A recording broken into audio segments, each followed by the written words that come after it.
আসসালামু আলাইকুম friends, welcome back to my channel আর কিচেন 4। চলুন আজকে বানাই আলুর পরাঠা। আলুর পরাঠা বানানোর জন্য আমি 3টে মিডিয়াম সাইজের আলুকে এরকম করে কেটে নিয়েছি। এবার এটাকে আমি জলে ধুয়ে নেব। ধুয়ে নেওয়ার পর একে আমি প্রেসার কুকারে সেদ্ধ হতে চাপিয়ে দেবো। প্রেসার কুকারে 2টো সিটি দিয়ে নিলেই আমার আলুটা সেদ্ধ হয়ে যাবে।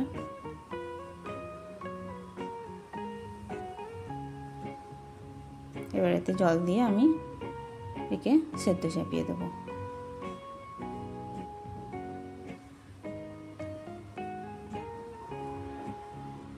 এদিকে আমি পেঁয়াজ কেটে নিচ্ছি। আমি একটা মিডিয়াম সাইজের পেঁয়াজ নিয়েছি, এটাকে কুচি কুচি করে কেটে নিচ্ছি। পেঁয়াজটা কাটা আমার হয়ে গেছে। এদিকে আমি আটাটা মেখে নেব। আমি 1.5 বাটি আটা নিয়েছি।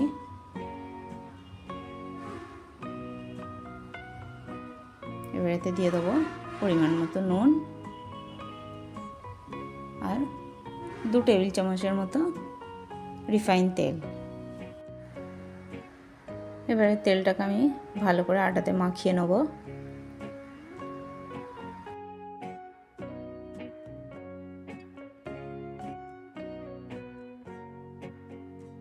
এবারেতে আমি অল্প অল্প করে জল দিয়ে আটাটার একটা ডো বানিয়ে নেব।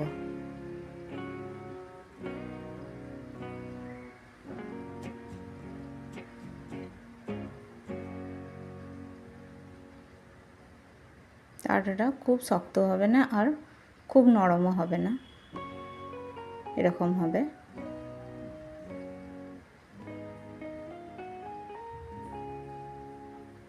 এবার এটাকে আমি ঢাকা দিয়ে 5 মিনিট রেস্টে রেখে দেবো। আর এদিকে আমার আলুটা সেদ্ধ হয়ে গেছে। আলুটাকে আমি ভালো করে ছেনে নেব।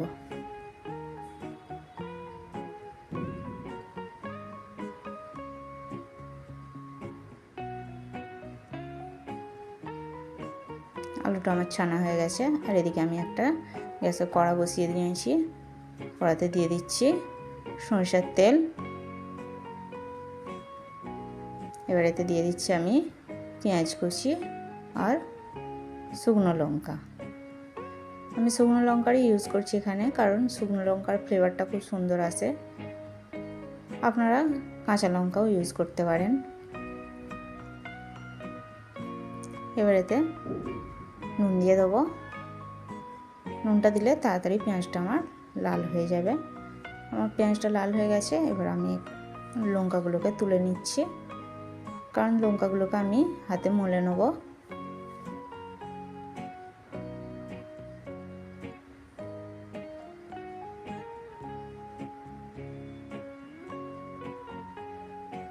এবার এতে দিয়ে দিচ্ছি আমি আলু।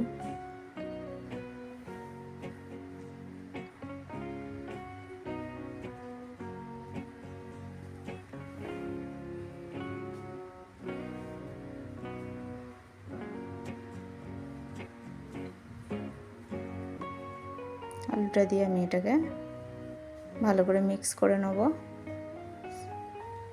আর এতে দিয়ে দেবো অল্প পরিমাণ অরিগ্যানো।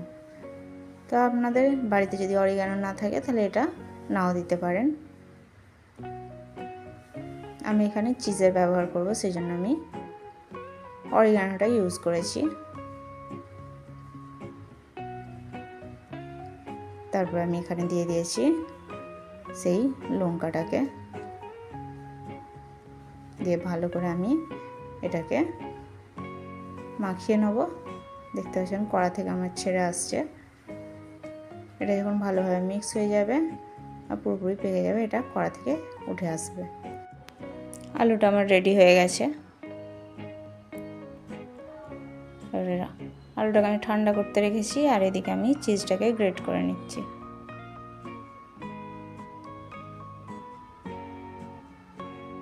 চিজটাও আমার গ্রেট হয়ে গেছে।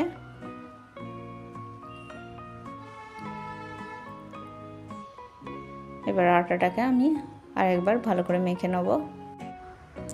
এবার এ থেকে আমি গোল্লা কেটে নেব।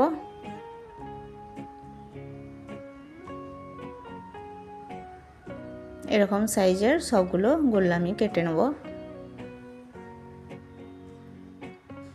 এদিকে আলুটাও আমার ঠান্ডা হয়ে গেছে। এবার আলুটাকেও আমি ছোট ছোট সাইজের গোল্লা করে নেব।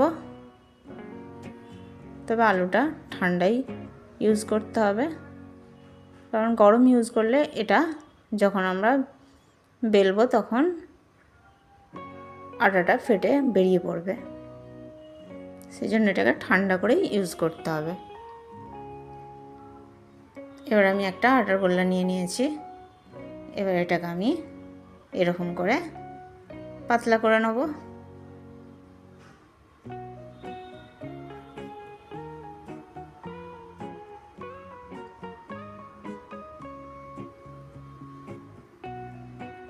পাতলা করে নিয়ে এতে আমি আলুর গোল্লা দিয়ে দেবো, দিয়ে এর উপর আমি চিজ দিয়ে দেবো। চিজটা দিয়ে আমি এটাকে মুড়ে নেব।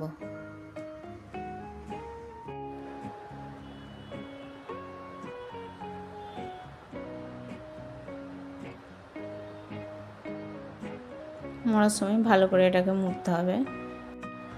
এটাকে যদি ভালো করে না মোড়া হয় তাহলে এটা বেলার সময় এ থেকে আলু বেরিয়ে চলে আসবে। সেই জন্য এটাকে মোড়ার সময় ভালো করে মুড়তে হবে, যাতে কোনো জায়গায় ফাঁক না রয়ে যায়।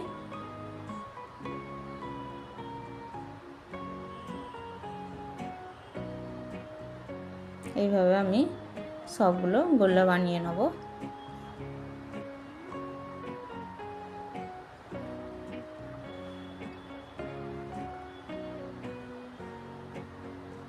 দেখতে পাচ্ছেন সবগুলো গোল্লা আমার রেডি হয়ে গেছে।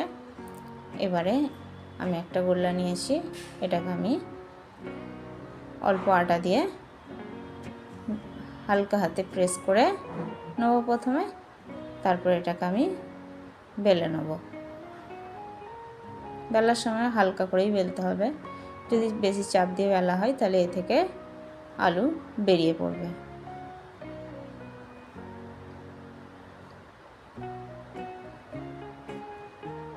তবে এটা খেতে দারুণ হয়।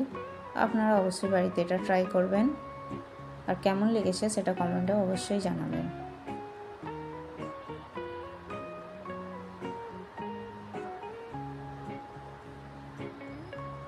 এটা বেলা আমার হয়ে গেছে। এবার এটাকে আমি গ্যাসেতে কড়া বসিয়ে নিয়ে তাতে দিয়ে দিচ্ছি। আর এক পিঠটা আমার হয়ে গেছে। এবার এটাকে উল্টে দিচ্ছি। এবার এতে আমি দিয়ে দিচ্ছি ঘি। আমি ঘি দিয়েই সবগুলো সেঁকে নেব, তা আপনারা তেল দিয়ে ওটাকে সেঁকতে পারেন।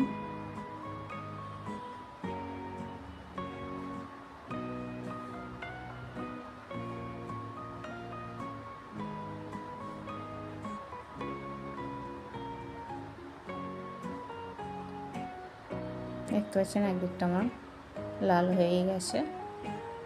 এইভাবে আমি এপিট ওপিট করে ভালো করে সেঁকে নেব।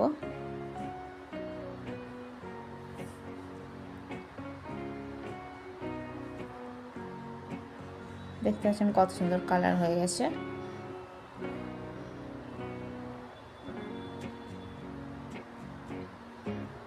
যেহেতু এতে আলু দেওয়া আছে সেই জন্য এটাকে ভালো করেই সেঁকতে হবে, নাহলে এটা খেতে ভালো লাগবে না।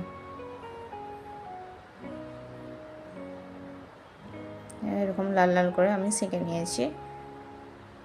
দেখতে পাচ্ছেন কত সুন্দর লাগছে। এইভাবে আমি সবগুলো সেঁকে নিয়েছি। রেসিপিটা যদি আপনাদের ভালো লেগে থাকে লাইক শেয়ার আর সাবস্ক্রাইব করতে ভুলবেন না। Thank you. আসসালামু আলাইকুম।